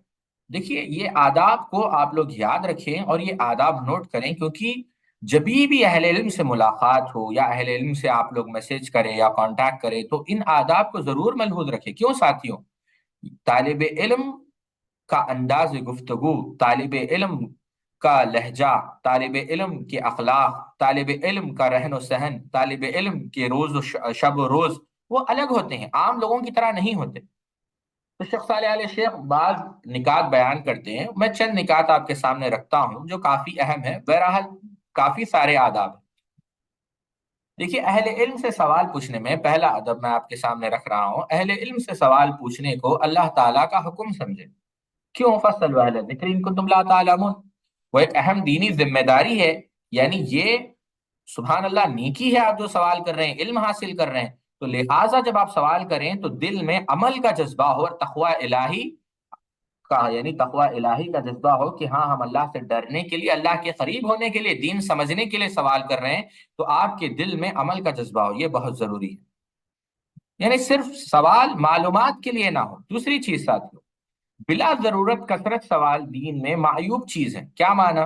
کہ آپ بلا ضرورت، آپ کو ضرورت ہی نہیں، محض آپ سوال پہ سوال کر رہے ہیں، یہ کوئی پسندیدہ چیز نہیں ہے شریعت کے اندر، یہ معیوب چیز ہے۔ مثلا مثال کے طور پر ایسے مسائل جو اب تک وقوع پذیر نہیں ہوئے، ان کے پرتکلف مفروضے بنا کر سوالات کرنا۔ کیا مانا ساتھیوں؟ مانا یہ ہے کہ ہائپوتھیٹیکل کوشچنز جو ہوا ہی نہیں ہے، اب آپ کہیں کہ 2050 میں کیا ہوگا، یعنی کیسے درس ہوں گے۔ اب دیکھیے جو چیز ہوئی ہی نہیں ہے، جیسا بعض لوگ کئی سارے سوالات ہائپوتھیٹیکل کوشچنز پوچھتے ہیں، تو یہ چیز کیا ہے؟ ناپسندیدہ ہے۔ کہ واقعہ جب ہوا ہی نہیں، انسیڈنٹ جب ہوا ہی نہیں، جب ریالٹی میں ایسا کوئی سچویشن ہی نہیں، سرکمسٹانسز اسے آئے ہی نہیں، تو ان سرکمسٹانسز یا ان امیجنری سچویشنز کے متعلق پوچھنا یہ پسندیدہ عمل نہیں۔ تیسری چیز ساتھیوں، خود سائل کو اپنے مسئلے کی مکمل تفصیل کا بخوبی علم ہو اور اسے برو وقت پیش کر سکے، تاکہ عالم کو جواب دینے میں یعنی شرح صدر، یعنی یوں سمجھے آپ کہ جب آپ سوال کر رہے ہیں تو آپ کو خود اس سوال کے پوری تفصیلات معلوم۔ اب جب آپ آدھا ادھورا سوال کریں گے تو ظاہر سی بات ہے جواب دینے میں کافی مشکل ہوگی۔ تو جب سوال کریں تو مفصل آپ کا سوال ہو، یعنی تفصیل کے ساتھ آپ سوال کریں، پورے تفصیلات آپ کو معلوم۔ چوتھی چیز ساتھیوں، سوال واضح اور ملخص ہوتا کہ جواب بھی واضح ہو۔ اگر سوال میں کسی قسم کا ابہام یا تو یقیناً جواب بھی غیر واضح ہی رہے گا، کیونکہ ساتھیوں دیکھیے یعنی یہ کیا ہے، اس کا مطلب کیا ہے کہ سوال پوائنٹ ٹو پوائنٹ ہو، مختصر ہو، یعنی جو تفصیل جتنی دینی چاہیے اتنی تفصیل اس کے اندر موجود ہو، کوئی غیر ضروری ان ریلیٹڈ انفارمیشن نہ ہو۔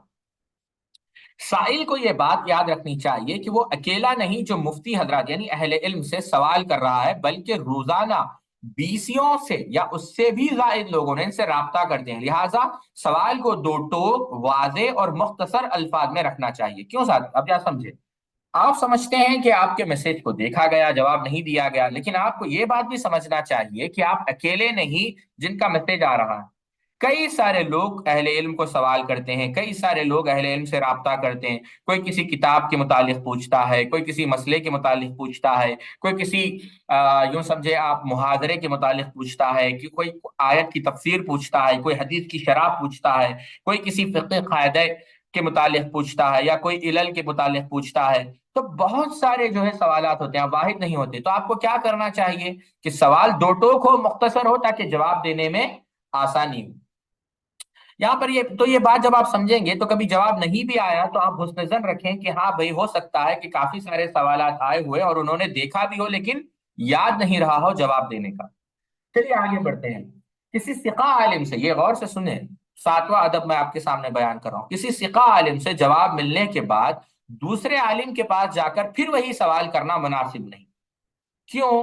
جیسا کہ کسی عالم کو خواہ مخواہ دوسرے عالم کے دیے گئے فتوے کا حوالہ دینا، ایک تو علماء کی قیمتی وقت کو ضائع کرنا ہے، دوسرا اپنے آپ کو پریشان کرنے کا سبب ہے کہ فلاں عالم تو یہ کہتا ہے اور فلاں یہ، اور آپ حیران و پریشان ہو جاتے ہیں کہ کس کی بات پر عمل کریں، جبکہ اللہ کا حکم تو کسی بھی راسخ فی العلم ثقہ عالم سے پوچھیں اور بری الذمہ ہو جائیں، نہ یہ کہ خواہش پرستی میں سب سے پوچھتے رہیں اور جو سہل ترین نفسیانی بات ہو اسے لے لیں۔ تاہم اگر دلیل سمجھ میں نہ آئے تو ایک سے زائد مرتبہ سے پوچھا جا سکتا ہے۔ اب آپ دیکھیں یہ کافی اہم بات ہے۔ اب ہم لوگ کیا کرتے ہیں کہ سوال ان سے بھی پوچھتے ہیں، ان سے بھی پوچھتے ہیں۔ جب تین چار لوگوں سے آپ سوال پوچھ لیں تو ظاہر سی بات ہے علماء کا تو اس میں کچھ نقصان نہیں ہوگا، نقصان آپ کا ہوگا۔ پہلا نقصان تو یہ ہوگا کہ ابھی تو آپ علم حاصل کر رہے ہیں، آپ لوگ کنفیوز ہو جائیں گے کہ اس میں ہے کیا مسئلہ، کیونکہ ظاہر سی بات ہے یہاں پر ایک بات یاد رکھیں۔ مثال کے طور پر میں اگر آپ کو ایک رائے دوں تو ظاہر سی بات ہے میری رائے، میری تحقیق، میرے تجربات، میرا مطالعہ جو ہم نے مشائخ سے سنا اس کے متعلق میں کہوں گا، اور ظاہر سی بات ہے اب ہر سوال کا مدلل انداز میں جواب نہیں دیا جا سکتا۔ اب مثال کے طور پر آپ کہیں شیخ آپ یہ کہہ رہے ہیں کہ یہ کتاب نہیں پڑھنی چاہیے، تو ظاہر سی بات ہے کہ میں پوری تفصیلات آپ کو نہیں بتا سکتا کہ یہ کیوں نہیں پڑھنی چاہیے، اس کے اندر کیا کیا جو ہے عیوب ہے یا کیا کیا جو ہے گمراہ افکار ہے۔ جو مجھے معلوم ہے میں مختصر میرے معلومات کہ نہ ہی پڑھے تو بہتر ہے۔ لیکن آپ کو کسی اور عالم نے کہا کہ پڑھنا چاہیے، اب وہ کس ناحیے سے کہہ رہا ہے وہ آپ کو پتا نہیں، وہ بھی میری بات پر متفق ہوگا کہ ہاں افکار ہے، لیکن میں نے سمجھا کہ یہ آپ سمجھیں بات کو۔ تو اہل علم کے درمیان، یا پھر جب اہل علم کا جواب ان کا تو کچھ نقصان نہیں ہوگا، لیکن نقصان آپ کا۔ اور دوسری جو بیماری سے آتی ہے ساتھیوں، بڑی بری بیماری ہے، بلکہ گناہ ہے، بعض علماء نے اس کو گناہ کہا ہے، وہ یہ ہے کہ آپ چار لوگوں سے ایک ہی مسئلہ پوچھے اور چار جوابات ملے، اور آپ کیا کریں کہ جو فتویٰ آپ کے خواہش کے مطابق ہو وہ لے لیں، اور نعوذ باللہ میں، اور ایسا ہوتا ہے۔ آدمی کیا کرتا ہے کہ وہ اپنی خواہش بنا لیتا ہے، چار بلکہ چار نہیں، 400 علماء کو پوچھے گا، کب تک پوچھے گا؟ جب تک کہ اس کے خواہش کے مطابق اس کو فتویٰ نہ مل جائے۔ تو یہ بھی کیا ہے ساتھیوں، یہ ادب کے خلاف ہے، بلکہ بعض اہل علم نے اس کو گناہ بھی قرار دیا ہے۔ آٹھواں ادب ساتھیوں، سوال مبہم نہ ہو کہ ایسا ایسا کس کے ساتھ وغیرہ، بلکہ واضح ہو کسی سے متعلق ہے اور کیا تفصیلات ہے، کیونکہ اہل علم سے سوال کرنا کوئی عیب نہیں ہے، اس میں کوئی شرم کرتے ہوئے چھپایا جائے، بلکہ صحابہ و صحابیات واضح وہ دین کے تعلق سے کھل کر سوال کیا کرتے تھے۔ وہ حیا معیوب ہے جو دینی مسئلے کو معلوم کرنے کی راہ میں رکاوٹ بن جائے، اور یہ بھی عین ممکن ہے جو مبہم سا سوال آپ نے کیا ہے، اگر اسے مخصوص شخص یا حالت سے متعلق آپ دریافت کریں تو شاید جواب اکثر اسے دیے گئے جواب سے مختلف ہو۔ یعنی بعض لوگ بہت سارے اہم تفصیلات چھپا دیتے ہیں، اور بہانہ یہ بناتے ہیں کہ ہماری حیا ہمیں اجازت نہیں دیتی، لیکن آپ دیکھیں کہ اگر آپ اہم تفصیلات چھپا دیں تو ظاہر سی بات ہے جو جواب آئے گا وہ بھی مبہم جواب آئے گا، غلط ہی جواب آئے گا۔ کیوں؟ آپ نے غلط تفصیلات دیے ہیں تو جواب بھی غلط ہی ملے گا۔ تو حیا مانے نہ ہو، صحابہ نے ہر، چاہے وہ طہارت کے مسائل ہو، وراثت کے مسائل ہو، ہر مسئلے کے متعلق، کیوں ساتھیوں، کیوں اگر حیا مانے ہو جائے تو آپ وہاں پر علم سے محروم ہو جائیں گے، یہ بات بھی آپ کو یاد رکھنی ہے۔ سبحان اللہ۔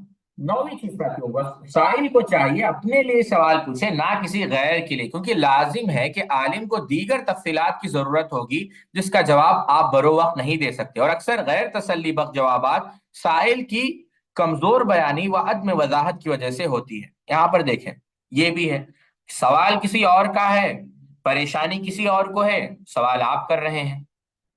اب ظاہر سی بات ہم پوچھیں گے کہ اس میں ایسا بھی ہوا ہے، ایسا بھی ہوتا، آپ کہیں گے شیخ اس نے تو اتنا نہیں بتایا، اس نے تو بس اتنا پوچھا، میں اسے پوچھ کر بتاتی ہوں۔ تو اس میں بھی کیا ہوتا ہے کہ آپ جب کم تفصیل بیان کریں گے تو اس سے کیا ہوگا، جواب بھی کم تفصیل والا ملے گا۔ ایک ایک بات کو غور سے سنیں کیونکہ یہ غلطیاں ہوتی ہیں ہم سے۔ 10واں ادب ساتھیوں، سائل کے لیے جائز نہیں، سائل کہتے ہیں سوال کرنے والے کو، ساحل نہیں سائل، سائل کے لیے جائز نہیں کہ عالم کی اجازت کے بغیر اس سے کی گئی ٹیلی فونک گفتگو کو ریکارڈ کرے یا لکھ کر نشر کرے، الا یہ کہ عالم سے پیشگی اجازت لے لی جائے، کیونکہ شرعی حکمت و قواعد کے اعتبار سے بہت سی ایسی باتیں ہوتی ہے جو کچھ لوگوں سے کی جاتی ہے ان کے حال کو جانتے ہوئے، لیکن عوام الناس میں نشر کرنا مناسب نہیں ہوتا، اور ایک عالم اس بات کو بخوبی جانتا ہے، لہٰذا اس کی اجازت کے بغیر کوئی بھی چیز اس سے متعلق نشر کرنا ناجائز ہے۔ اللہ اکبر، یہ دیکھیں آپ کتنی اہم بات ہے۔ اب دیکھیے بسا اوقات کوئی طالبہ یا کوئی اسٹوڈنٹ سوال کرے، اب ظاہر سی بات ہے مجھے معلوم ہے کہ وہ اسٹوڈنٹ کافی ذہین ہے، اب مثال کے طور پر یہاں پر دو اسٹوڈنٹس کی میں یعنی تعریف کرنا چاہوں گا، بلکہ میں دو اسٹوڈنٹس کے لیے خاص کر دعا گو ہوں، پرسوں میں نے سکندر بھائی سے بھی کہا تھا، لڑکوں میں خاص کر جو ہے جو دل نواز ہیں، کافی جو ہے ذہین ہیں، اور لڑکیوں میں جو ہے جو لبابہ ہیں۔ اب دو، اب ظاہر سی بات ہے اگر یہ ہم سے سوال کریں تو ظاہر سی بات ہے ہم ان کو تفصیلات بیان کریں گے، بہت ساری چیزیں بیان کریں گے، اہل علم کا اختلاف بیان کریں گے کہ ہاں ہاں یہ بھی اختلاف ہوا ہے، ایسی بھی باتیں ہیں شریعت کے اندر، یہ عالم نے یہ کہا ہے، یہ دلیل ہے، یہ حدیث ہے، اگرچہ لوگ۔ تو اب دیکھیے جب ایک عالم ایک اسٹوڈنٹ پر، مثال کے طور پر سکندر بھائی سے جب ہماری بات ہوتی ہے، ہم کئی سارے تفصیلات ان کے سامنے رکھتے ہیں۔ جب ہم شیخ ظفر کے ساتھ بیٹھے ہوئے تھے، اللہ اکبر، اللہ رب العزت حاسدین کی حسد سے، شریروں کے شر سے شیخ کی حفاظت فرمائے اور ان کی عمر کے اندر برکت پیدا کرے، شیخ نے 2 گھنٹے سبحان اللہ ایسے ایسے واقعات، ایسے ایسے لطائف بیان کیے، اللہ اکبر، یعنی ایک مقام پر تو شیخ رونے لگے، ہم نے خود دیکھا ہے شیخ کو، لیکن شیخ نے جاتے سے پہلے یہی کہا کہ دیکھو یہ مجلس امانت ہے، الحمدللہ ہم ظاہر سی بات ہے ہم وہ باتیں بیان نہیں کر سکتی، کیوں؟ شیخ نے کہا کہ آپ لوگ سمجھتے ہیں، اس وجہ سے ہم نے آپ لوگوں کو بیان کیا۔ ظاہر سی باتیں ہیں، یہ باتیں ہم مجالس کے اندر یا الفاظ دیگر یہ جو محاضرات ہوتے ہیں، یہ جو لیکچرز ہوتے ہیں، اس کے اندر بیان نہیں کر سکتے۔ تو بعض باتیں بعض لوگوں کو ہی بتائی جاتی ہے، کیوں؟ ان کے پاس اتنی عقل ہوتی ہے کہ وہ باتیں سمجھ سکیں، اس کو آسان انداز میں سمجھیں۔ کہ پی ایچ ڈی جو اسٹوڈنٹ ہوتا ہے، اس کو جو بتایا جاتا ہے وہ ایک گریجویٹ کو نہیں بتایا جا سکتا، کیونکہ اسے پتا ہی نہیں، اس کے پاس اتنا علم ہی نہیں۔ آپ لوگ یہ بات کو بھی سمجھیں، ٹھیک ہے؟ چلیے ہم آگے بڑھتے ہیں، جو اہم بات ہے کہ اور ایک بات بھی یہ ہے، سبحان اللہ، یعنی عام لوگوں کی مجلس میں ایسے دقیق و علمی اختلافی مسائل نہیں پوچھنے چاہیے کہ جسے اکثریت سمجھنے تک قاصر ہو یا کسی کے لیے فتنے کا ہی باعث بن جائے۔ سائل کو اگر جواب صحیح طور پر سمجھنا ہے تو اسے دوبارہ پوچھنا چاہیے، وہ جو مفہوم سمجھا ہے اسے بیان کر کے پوچھنا چاہیے کیا میں صحیح سمجھا ہوں، نہ کہ اسے غیر واضح سمجھ و فہم کو لے کر عمل شروع کر دیں۔ یہ بھی بات یاد رکھیے ساتھیوں، کہ ایک تو پہلے تو ہم نے کیا سمجھا کہ اس کی اجازت کے بغیر، چاہے اس کا وائس نوٹ ہو، کوئی فوٹو ہو، کچھ بھی ہو، آپ کو اجازت نہیں، کیوں؟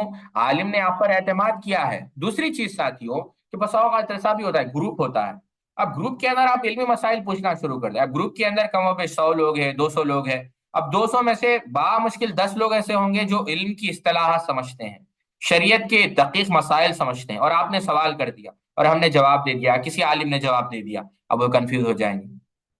ابھی کنفیوز ہونے کے ذمہ دار کون ہے؟ آپ ہی لوگ ہیں، آپ نے سوال کیا، مجبوراً ہمیں جواب دینا پڑا۔ اگر آپ لوگ سوال نہ کرتے تو ہم جواب نہ دیتے۔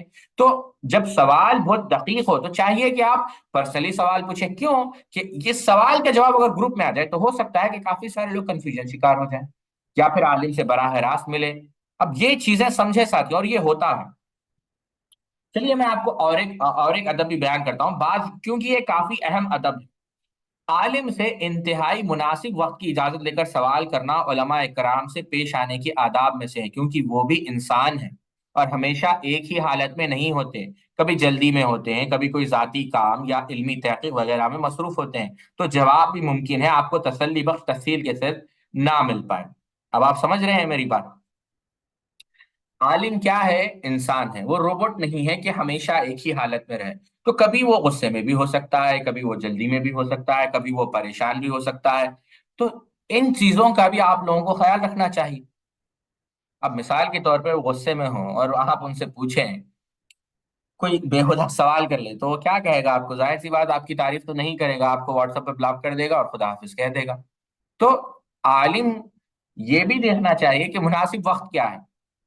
ایسے ایسے عجیب لوگ ہوتے ہیں، سبحان اللہ، میں آپ کو کیا بتاؤں، حیران ہو جائیں گے آپ، کہ رات کے 3 3 بجے بھی کال کر لیتے ہیں کہ باقی رکھا جائے، نہ کہ ان کے بارے میں عوام میں بدگمانی کی ترویج شروع کر دیں۔ اب دیکھیے، عالم کا دو چیزیں یہاں پر ہیں، عالم کا وقار کو، یعنی عالم کے رتبے کو۔ اب دیکھیے، بعض لوگوں کو ہم دیکھتے ہیں سوال پر سوال ایسے کرتے ہیں جیسے کہ ہم ان کے غلام ہیں۔ میں میری بات نہیں کر رہا ہوں، کئی سارے مشائخ کو بھی ہم نے دیکھا ہے کہ یعنی ایسے سوال کرتے ہیں جیسے کہ یہ جو عالم ہیں آپ کے غلام ہیں، یا پھر آپ کے گھر میں کام کرتے ہیں، سوال کر نہیں۔ آپ کو یہ بات یاد رکھنی چاہیے کہ وہ آپ سے بڑے ہیں، چاہے وہ علمی اعتبار سے ہو، صلاحیت کے اعتبار سے ہو، ہر اعتبار سے۔ اسی وجہ سے تو آپ سیکھ رہے ہیں، تو چاہیے کہ جو ڈیو ریسپیکٹ ہوتی ہے وہ ڈیو ریسپیکٹ دی جائے۔ اور دوسری چیز جو اس میں بتائی گئی وہ بھی کافی اہم ہے، کہ بعض اہل علم کا مزاج نرم نہیں ہوتا۔ کیوں ساتھیوں؟ یہاں پر ایک بات یاد رکھیں، نرم نہیں ہوتا، کیا وہ نرم نہیں؟ اب دیکھیے، بعض علماء ایسے ہوتے ہیں کہ جن کی زندگی ہی، یوں سمجھے آپ، فقر و فاقے میں ہوتی ہے، زندگی پریشانی میں ہوتی ہے۔ یعنی بعض ہوتے ہیں لوگ، آپ جان کر تعجب کریں گے، بعض ایسے علماء ہیں جو حج نہیں کر پائے، بعض ایسے علماء ہیں جو عمرہ نہیں کر پائے۔ آج عمرہ کرنا کیا بڑی بات ہے، 1 لاکھ روپے آپ جمع کر دیں، عمرہ چلے جائیں۔ لیکن بعض ایسے علماء تھے، سبحان اللہ، جن کے پاس کھانے کو کھانا بھی نہیں تھا کئی دن تک۔ آپ اٹھا کر دیکھیں صفحات میں صبر العلماء۔ تو آج بھی ایسے لوگ آپ کو ملیں گے جو کبھی 15,000 کما رہے ہیں، جو 10,000 کما رہے ہیں، لیکن جو 20,000 کما رہے ہیں، تو ظاہر سی بات اس کی جو پرورش ہوتی ہے اس پر بھی وہ یعنی بہت سارے جو ہے اس کی ایک نفسیات، پوری زندگی آپ کو دیکھنا پڑے گا، ایک آدمی کا مزاج یوں ہی نہیں بنتا۔ تو آپ سمجھ رہے ہیں میری بات؟ تو اس کا بھی خیال رکھنا چاہیے کہ ہاں ان کا مزاج ہی ایسا ہے۔ بعض علماء کا مزاج کافی مختلف ہوتا ہے، جسے آپ شیخ ظفر الحسن مدنی حفظہ اللہ کو دیکھیں۔ شیخ ظفر اور شیخ مقصود دونوں بھائی ہیں، سبحان اللہ، لیکن دونوں کا مزاج بیان کرنے کا کافی الگ ہے۔ جتنا مذاق شیخ ظفر اپنے درس میں کرتے ہیں اتنا مذاق شیخ مقصود الحسن فیضی نہیں کرتے، حالانکہ وہ بھی مذاق کرتے ہیں بارک اللہ فیکم، لیکن وہ اتنا مذاق نہیں کرتے۔ اب آپ دوسرے علماء کو دیکھ لیں، اب آپ شیخ عبدالسلام الشویر کو دیکھ لیں، لیکن شیخ ربیع کو دیکھ لیں، شیخ صالح الفوزان کو دیکھ لیں، اور پھر آپ دوسری طرف آ جائیں شیخ عبد الرحمن العریفی کو دیکھ لیں۔ تو بہرحال اہل علم کے مختلف مزاجات ہوتے ہیں، تو آپ کو انہیں اس میں معذور سمجھنا چاہیے، ایکسکیوز کرنا چاہیے انہیں، اور ان سے علم لینا چاہیے، لیکن ان سے بدگمان نہیں ہونا چاہیے۔ یہ بات علماء اکرام کے ساتھ ہے ادبی میں شمار، یہ بات علماء اکرام کے ساتھ بے ادبی میں شمار کی جائے گی کہ خواہ مخواہ کسی عالم کو عوامی مجمع میں خاص سوال کے لیے کسی بھی موقع پر اللہ کی قسمیں دے کر یا پابند کیا جائے کہ اس کا جواب دیجیے وغیرہ، اس لیے کہ عالم کے لیے حرج واضحیت کا سبب ہے، کیونکہ حدیث میں حکم ہے جو اللہ تعالیٰ کی قسم دے کر سوال کرے، یعنی یہ بھی ہوتا ہے جو حدیث میں آتا ہے کہ جو اللہ تعالیٰ کی قسم دے کر سوال کرے تو اسے جواب دینا ضروری ہے۔ دوسری طرف ہو سکتا ہے کہ کسی جائز شرعی مصلحت کے تحت وہ عوام میں جواب نہ دینا چاہتا ہو، تو اسے دو مفاسد میں کسی ایک کو اختیار کرنے کے سلسلے میں پریشانی کا آپ سبب بنے۔ اب آپ دیکھیں تو بہرحال ایسا بھی نہ کرے آپ کھڑے ہوئے شیخ میں اللہ کی قسم دے کر آپ کو کہتی ہوں کہ آپ کو اس کا سوال ابھی دینا ہوگا۔ کرتے بھی ہیں ایسے لوگ جو اپنے آپ کو تھوڑے پڑھے لکھے سمجھتے ہیں، حالانکہ ہوتے نہیں ہیں، وہ الگ بات ہے۔ تو بتانے کا مقصد یہ ہے، تو یہ چند آداب تھے جو شیخ صالح علیہ شیخ نے اپنے درس علماء اکرام سے سوال پوچھنے کے آداب۔ انشاءاللہ اس کا انگلش میں ترجمہ ہو چکا ہے، اکیڈمی انشاءاللہ جلد ڈیزائن کر آپ کو دیکھے گی بھیجے گی۔ دیکھیے نوٹ سے یاد ہے، کئی سارے لوگ کہتے ہیں شیخ اردو میں چاہیے نوٹس، ایسی بات ہے میں آپ لوگوں کے گھر کا غلام نہیں کہ اردو میں نوٹس آپ لوگوں کو بنا کر دوں، میری تعلیم انگلش میں ہوئی ہے، تو ہم انگلش میں ریکارڈ کر کر بھیجیں گے آپ لوگوں انگلش میں، جو ہم نے نوٹ ہم دے رہے ہیں وہی آپ لوگوں کے لیے غنیمت ہے، آپ اردو میں بنائیے، آپ اردو میں بنا کر دوسرے طلباء کو دیجیے، آپ ہم سے کیوں کہہ رہی ہیں؟ یہ بات ہمیں سمجھ میں نہیں آتا۔ تو یہ بہت ساری باتیں ہیں، یہ آداب میں نے اس لیے رکھی ہیں، یہ صرف ہر ایک کے ساتھ، ہر عالم کے ساتھ، چاہے وہ کوئی بھی ہو، چاہے وہ مدنی ہو، مکی ہو، عمری ہو، سنابلی ہو، رحمانی ہو، یا خاصمی ہو، یا اسی طریقے سے ندوی ہو، آپ سمجھ رہے ہیں میری بات؟ تو ان تمام اہل علم کے ساتھ آپ ان آداب کو، آپ ان آداب کا ضرور خیال رکھیں۔ امید کہ آپ لوگ آج ہماری بات سمجھ چکے ہوں گے، جس کے جو سوالات ہیں ایڈمنس کو آپ لوگ پہنچا دیں، ہم تفصیل سے جواب دیں گے۔ اللہ رب العزت سے دعا ہے اللہ رب العزت ہمارے لیے اللہ رب العزت ہم سب کو کہنے سننے سے عمل کرنے کی توفیق عطا فرمائے۔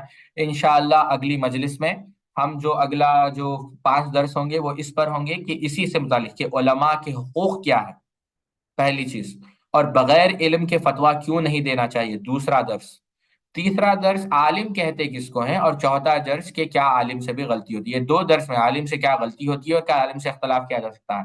5 درس ہوں گے اور اس کے بعد انشاءاللہ ایگزام ہوگا۔ سبحانک اللہم و بحمدک، اشہد ان لا الہ الا انت، استغفرک و اتوب الیک۔ والسلام علیکم ورحمۃ اللہ وبرکاتہ۔